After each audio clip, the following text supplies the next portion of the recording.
As a mother and an environmentalist, the spirit of NEPA is one I can certainly appreciate.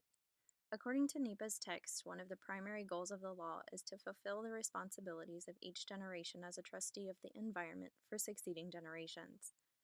As the present guardians of the planet, I believe it is our duty to ensure that we protect nature for the future generations.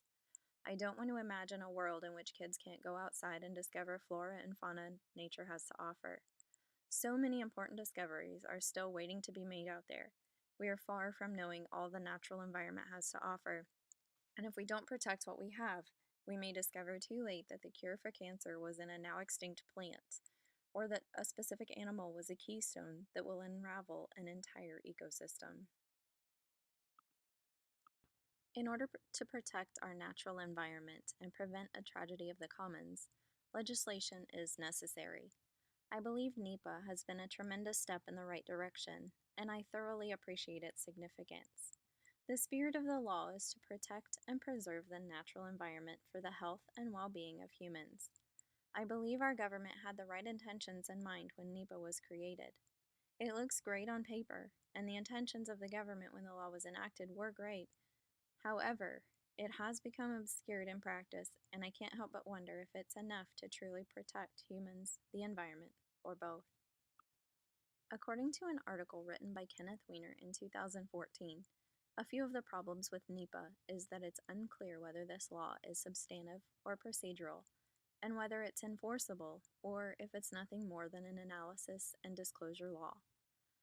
The NEPA rules, as contained in 40 CFR 1500 through 1508, were issued by the Council on Environmental Quality in 1978. These set forth the procedural methodology for federal agencies by instructing them on how to carry out the law. These rules contain what Weiner refers to as inherent tension, such as when to begin the formal process. As I looked into the process for a different class, I also had difficulty locating a clear-cut answer describing when to begin the process. I chalked it up to my being a novice, and I hope this class will help clarify the process for me. Weiner also describes the weakness in the rules in defining reasonable alternatives and significant impacts. Leaving these terms undefined opens them up for great variances in interpretation, which could lead to costly legal disputes. Though I have pointed out some negatives, NEPA has had some great success stories. The story of the flower garden banks in the Gulf of Mexico is one tremendous NEPA success that hits close to home for me, the most recent home that is.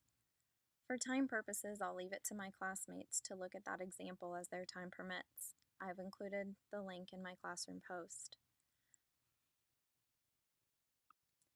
As a law, NEPA differs from most others in its approach. It sets forth a framework and expectations while providing flexibility for agencies to create their own specialized process for completing the task. Additionally, it encourages public input and makes the decision-making and management processes more transparent. I was surprised that NEPA's text was so short.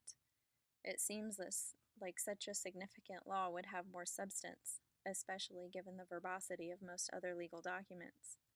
I had expected a lengthier document with more clearly defined rules, procedures, and deadlines.